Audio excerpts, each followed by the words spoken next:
Hello everyone. हम BPSC घटना चक्र पूर्वावलोकन डिस्कस कर रहे हैं। टॉपिक है आधुनिक भारत का इतिहास। उसके अंतर्गत गवर्नर, गवर्नर जनरल, वायसराय, इससे रिलेटेड किस तरह के क्वेश्चंस बीपीएससी में पूछे गए हैं, हम उसके बारे में चर्चा करेंगे। तो चलिए स्टार्ट करते हैं। पहला क्वेश्चन है, भारत का प्रथम गवर्नर जनरल कौन था? तो इसका सही आंसर क्या होगा? ऑप्शन ए है लॉर्ड मेयो, ऑप्शन बी है लॉर्ड लीटन, ऑप्शन सी है लॉर्ड कैनिंग, ऑप्शन डी है लॉर्ड डफरिन, ऑप्शन ई है उपयुक्त में से कोई नहीं या उपयुक्त में से एक से अधिक। तो इसका सही आंसर हो जाएगा ऑप्शन ई, उपयुक्त में से कोई नहीं। भारत का प्रथम governor general Lord William Bentinck था। वॉरेन हेस्टिंग्स को 1774 ईस्वी में बंगाल का प्रथम गवर्नर जनरल नियुक्त किया गया। 1834 ईस्वी में लॉर्ड विलियम बेंटिंक को भारत का प्रथम गवर्नर जनरल बनाया गया। रॉबर्ट क्लाइव बंगाल का पहला गवर्नर नियुक्त किया गया था, जो इस पद पर 1758 ईस्वी से 60 ईस्वी तथा 1765 से 67 ईस्वी की अवधि में रहा। तो कंफ्यूज नहीं होना है। अगर आपसे बंगाल का प्रथम गवर्नर जनरल पूछा जाए तो वो वॉरेन हेस्टिंग्स होगा, ठीक है। और अगर भारत का प्रथम गवर्नर जनरल पूछा जाए तो वो लॉर्ड विलियम बेंटिंक होगा, ठीक। और अगर आपसे पूछा जाए बंगाल का पहला गवर्नर तो वो कौन होगा? Lord Robert Clive. तो ये तीनों में ध्यान में रखना है। बंगाल का पहला गवर्नर रॉबर्ट क्लाइव, बंगाल का प्रथम गवर्नर जनरल तो वॉरेन हेस्टिंग्स, और भारत का प्रथम गवर्नर जनरल तो लॉर्ड विलियम बेंटिंक। इसको ध्यान में रखिएगा। नेक्स्ट क्वेश्चन है, भारत में ब्रिटिश साम्राज्य का संस्थापक कौन था? तो इसका सही आंसर हो जाएगा ऑप्शन सी, लॉर्ड क्लाइव। भारत में ब्रिटिश साम्राज्य का संस्थापक लॉर्ड क्लाइव को माना जाता है। 23 जून 1757 को हुई प्लासी की लड़ाई में विजेता अंग्रेजी सेना का नेतृत्व करता लॉर्ड क्लाइव था। इसी युद्ध के उपरांत बंगाल में ब्रिटिश साम्राज्य की नींव पड़ी। नेक्स्ट क्वेश्चन है, इनमें से किसे भारत में ब्रिटिश साम्राज्य का संस्थापक माना जाता है? तो इसका सही आंसर हो जाएगा option C, Lord Clive. Next question है, निम्नलिखित में से किसने बंगाल में द्वैत शासन प्रणाली को समाप्त किया? तो इसका सही आंसर हो जाएगा option C, Warren Hastings. Warren Hastings के कार्यकाल में 1772 ईस्वी में कोर्ट ऑफ डायरेक्टर्स ने दोहरी शासन प्रणाली को समाप्त करने का निर्णय लिया तथा कलकत्ता परिषद तथा उसके प्रधान को आज्ञा दी कि वे स्वयं दीवान बने और बंगाल, बिहार तथा उड़ीसा के प्रबंध को अपने हाथ में ले लें। वॉरेन हेस्टिंग्स ने दोनों उपदीवानों मोहम्मद रजा खान और राजा शिताब राय को पदच्युत कर दिया। द्वैत शासन, जिसकी शुरुआत बंगाल में 1765 ईस्वी से मानी जाती है, ठीक है, के अंतर्गत कंपनी दीवानी अधिकार अपने पास रखती थी और निजामत के कार्यों का निष्पादन नवाब के माध्यम से करती थी, लेकिन वास्तविक शक्ति कंपनी के पास होती थी। क्लाइव समझता था कि समस्त शक्ति कंपनी के पास है तथा नवाब के पास सत्ता की केवल छाया ही है। उसने प्रवर समिति को लिखा था, यह नाम, यह छाया आवश्यक है तथा हमें इसको स्वीकार करना चाहिए। नेक्स्ट क्वेश्चन है, ठगों का उन्मूलन किसके नेतृत्व में हुआ था? तो इसका सही आंसर हो जाएगा ऑप्शन बी, कैप्टन स्लीमैन। ठगों में हिंदू और मुसलमान दोनों धर्मों के अनुयायी सम्मिलित थे, परंतु वास्तव में ये लोग काली, दुर्गा तथा अथवा भवानी की पूजा करते थे तथा प्रायः अपने शिकार का सिर काटकर देवी के चरणों में बलि के रूप में चढ़ाते थे। उन्हें विश्वास था कि उनका यह धंधा विधि का विधान है तथा उनके शरीर की मृत्यु उनके भाग्य में उसी प्रकार लिखी होती थी। सती प्रथा के प्रश्न पर तो कुछ मतभेद था, किंतु ठगी के विषय में समस्त जनता ने सरकार का समर्थन किया। लॉर्ड विलियम बेंटिंक ने कैप्टन स्लीमैन को ठगों के विरुद्ध कार्यवाही करने के लिए नियुक्त किया। उसने लगभग 1562 ठगों को बंदी बना लिया। कब? 1826 से 1835 ईस्वी के मध्य। अनेक ठगों को फांसी दी गई, शेष को आजीवन निर्वासित कर दिया गया। 1837 ईस्वी के पश्चात संगठित रूप से ठगों का अंत हो गया। नेक्स्ट क्वेश्चन है, भारत में ठगी का उन्मूलन करने का श्रेय किसे प्राप्त है? तो इसका सही आंसर हो जाएगा option D, WH Sleeman. Next question है, भारत में प्रथम रेलवे लाइन किस ब्रिटिश गवर्नर के समय बिछाई गई थी? तो इसका सही आंसर हो जाएगा option A, Lord Dalhousie. Bharat में रेल निर्माण की दिशा में प्रथम प्रयास British governor general Lord Dalhousie द्वारा किया गया। प्रथम रेलवे लाइन 1853 ईस्वी में बम्बई से थाने के मध्य बीच डलहौजी के समय बिछाई गई थी। दूसरी रेलवे लाइन 1854 ईस्वी में कलकत्ता से रानीगंज के बीच बिछाई गई। नेक्स्ट क्वेश्चन है, निम्नलिखित में से कौन से सामाजिक सुधार विलियम बेंटिंक ने प्रारंभ किया? फर्स्ट है सती प्रथा का उन्मूलन, सेकंड है दास प्रथा का उन्मूलन, थर्ड है धर्म परिवर्तन के कारण अयोग्यता के प्रावधान को हटाना, फोर्थ है ठगों के संगठित गिरोहों का दमन। तो इसका सही आंसर क्या हो जाएगा? 1, 2 और 4। सही आंसर हो जाएगा option C. Lord William Bentinck 1828 ईस्वी में बंगाल प्रेसिडेंसी का गवर्नर जनरल बना। 1829 ईस्वी में उसने सती प्रथा को अपराध घोषित कर उसका उन्मूलन किया। बेंटिंक के काल में ही भारत सरकार अधिनियम 1833 पारित किया गया था। इसमें दास प्रथा के उन्मूलन का प्रावधान किया गया था। बेंटिंक ने ठगों के गिरोह के विरुद्ध भी अभियान चलाकर उसका दमन करने का प्रयास किया। बेंटिंक ने शिक्षा और प्रेस की स्वतंत्रता पर भी काम किया था। 1835 ईस्वी में वह इंग्लैंड वापस चला गया। धर्म परिवर्तन के कारण अयोग्यता के प्रावधान को 1850 ईस्वी में हटाया गया। इस तरीके से कथन 1, 2 और 4 सही है। नेक्स्ट क्वेश्चन है, सती प्रथा को गैर कानूनी किसने घोषित किया? ऑप्शन है ए है वॉरेन हेस्टिंग्स, ऑप्शन बी है विलियम बेंटिंक, ऑप्शन सी है कॉर्नवालिस, ऑप्शन डी है कर्जन। तो इसका सही आंसर हो जाएगा option B, William Bentinck. Next question है, अफगानिस्तान के प्रति आक्रामक नीति किस वायसराय ने अपनाई थी?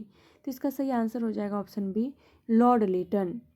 1876 ईस्वी में लॉर्ड लिटन के वायसराय बनकर आने पर अफगानिस्तान के प्रति अपनाई गई नीति में परिवर्तन आया।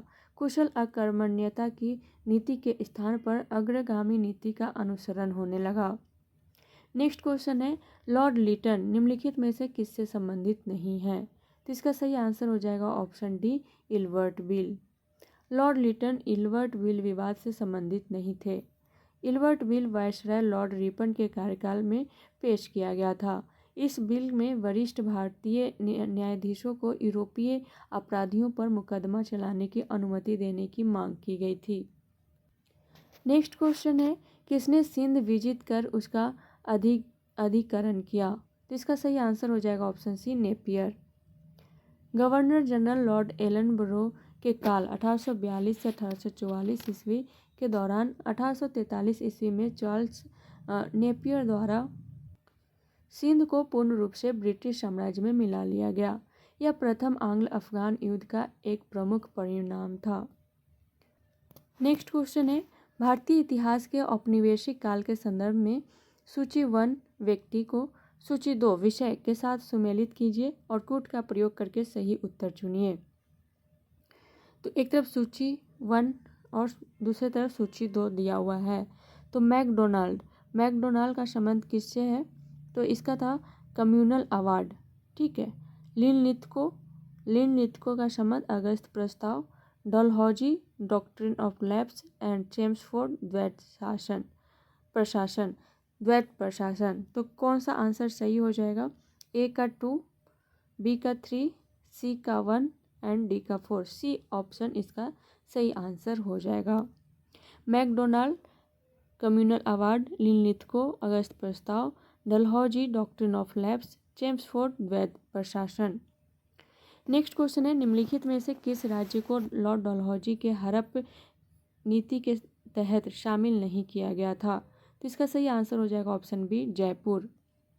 लॉर्ड डलहौजी 1848 से 56 ने अवध के नवाब वाजिद अली शाह पर कुशासन का आरोप लगाकर फरवरी 1856 को अवध का अंग्रेजी राज्य में विलय कर लिया।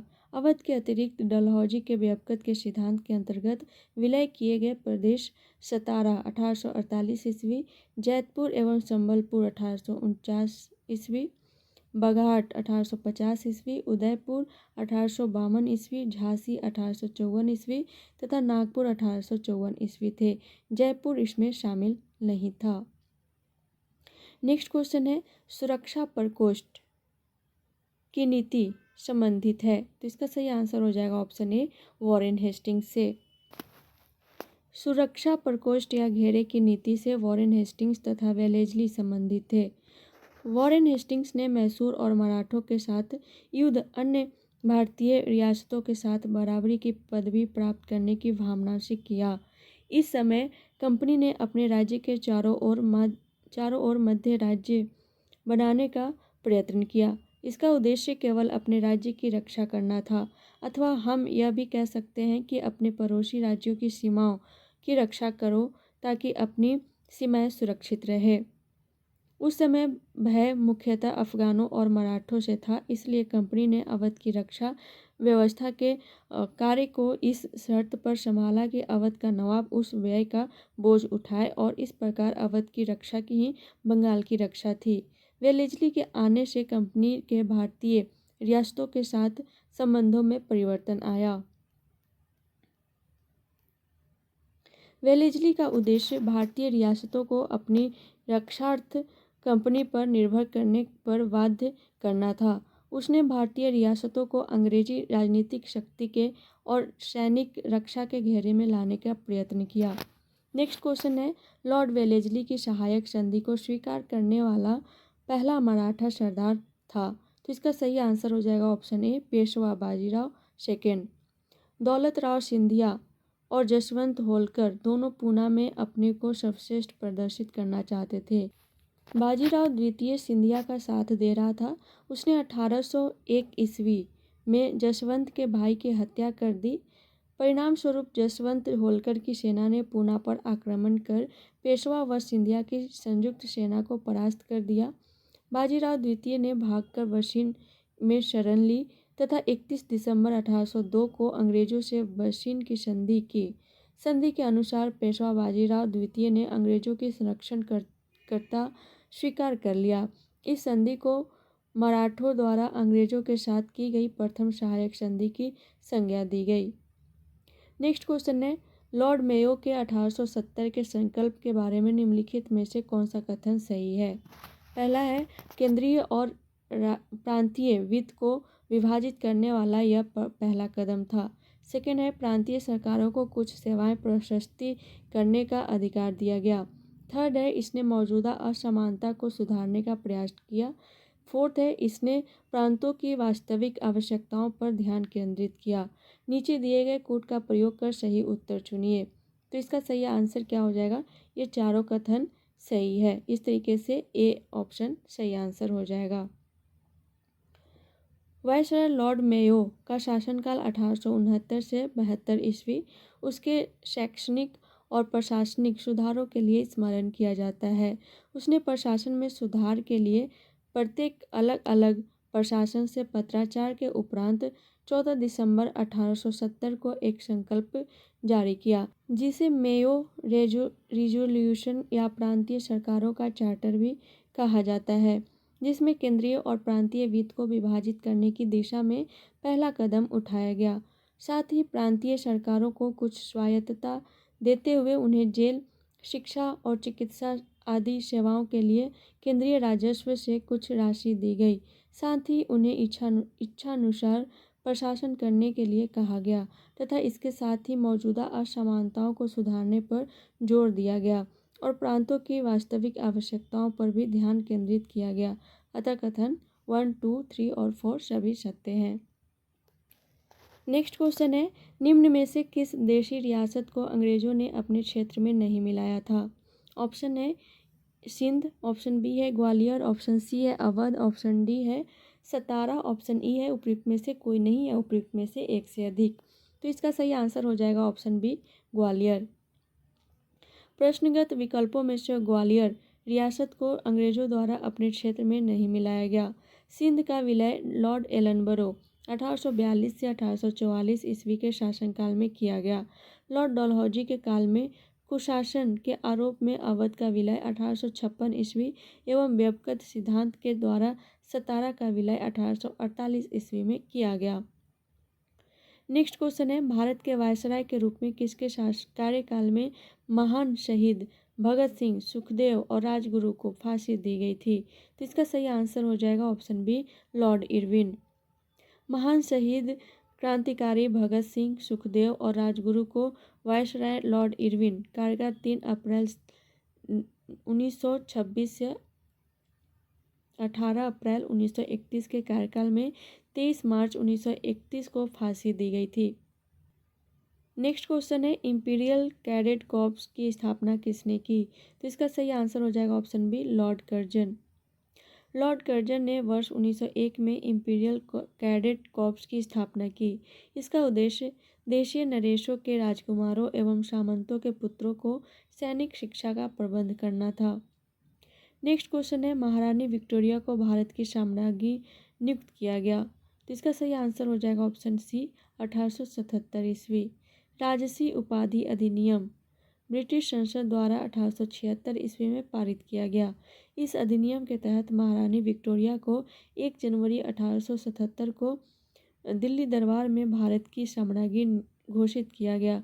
इसी प्रकार सम्राट एडवर्ड 7 को वर्ष 1903 में तथा जॉर्ज 5 को वर्ष 1911 में भारत का सम्राट घोषित किया गया। नेक्स्ट क्वेश्चन है, रॉयल शीर्षक अधिनियम के अंतर्गत रानी विक्टोरिया भारत की महारानी कब बनी? तो इसका सही आंसर हो जाएगा ऑप्शन सी, 1877 ईस्वी। नेक्स्ट क्वेश्चन है, किसने स्वतंत्र भारत के प्रथम प्रधानमंत्री जवाहरलाल नेहरू का साहस और दूरदर्शिता के एक उत्कृष्ट नेता के रूप में अभिवादन किया? तो इसका सही आंसर हो जाएगा option B, Lord Mountbatten.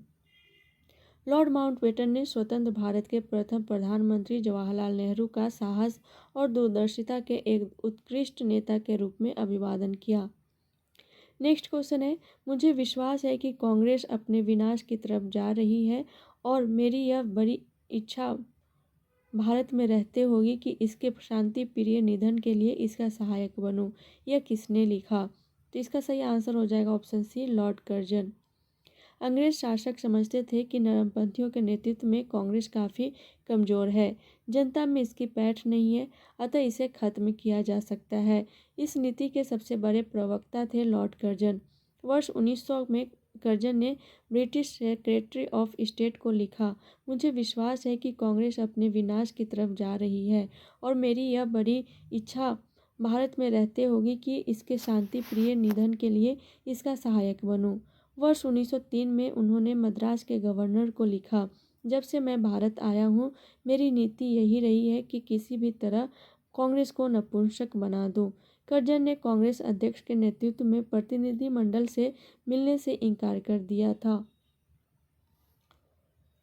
Next question है, निम्न में से किस वायसराय के कार्यकाल में भारतीयों को राय बहादुर और खान बहादुर उपाधियां प्रदान करना प्रारंभ हुआ? तो इसका सही आंसर हो जाएगा ऑप्शन ई, 1857 के विद्रोह के समय अंग्रेजों की सहायता करने वाले देशी शासकों, जमींदारों आदि को अपना विश्वास पत्र बनाने के लिए उन्हें उपाधियां, खिलत, भूमि अनुदान, ऋण माफी आदि सुविधाएं प्रदान की जाने लगी। इनमें हिंदुओं को दी जाने वाली प्रमुख उपाधि राय बहादुर तथा मुस्लिमों और पारसियों को दी जाने वाली समकक्ष उपाधि खान बहादुर थी। 1859 एवं 60 ईस्वी में इन उपाधियों को दिए जाने के साक्ष्य मिलते हैं। कहीं कहीं इसका आंसर लॉर्ड लिटन दिया हुआ है और लॉर्ड लिटन का कार्यकाल 1876 से 1880 1876 टू 1880 तक रहा है। जबकि यहाँ आप देख सकते हैं, यहाँ लिखा है 1859 से 1860 ईस्वी से इन उपाधियों को दिए जाने के साक्ष्य मिलते हैं, तो इसको ध्यान में रखिएगा, ठीक है। नेक्स्ट क्वेश्चन है, प्रथम भारतीय जिन्होंने स्वाधीन भारत में गवर्नर जनरल का पदभार ग्रहण किया था? तो इसका सही आंसर हो जाएगा ऑप्शन बी, सी राजगोपालाचारी। सी राजगोपालाचारी वर्ष 1948 से 50 तक स्वतंत्र भारत के प्रथम भारतीय और अंतिम गवर्नर जनरल थे। इस पद पर 26 जनवरी 1950 तक रहे। वर्ष 1952 से 54 तक मद्रास के मुख्यमंत्री रहे। वर्ष 1959 में विभिन्न मुद्दों पर कांग्रेसी नेताओं से मतभेद के कारण कांग्रेस छोड़कर स्वतंत्र पार्टी का गठन किया। नेक्स्ट क्वेश्चन है, स्वतंत्र भारत के पहले भारतीय गवर्नर जनरल थे। तो इसका सही आंसर हो जाएगा ऑप्शन ए, राजगोपालाचारी। तो आज के लिए इतना ही, मिलते हैं नेक्स्ट क्लास में नेक्स्ट टॉपिक के साथ। तब तक के लिए thank you so much and all the best.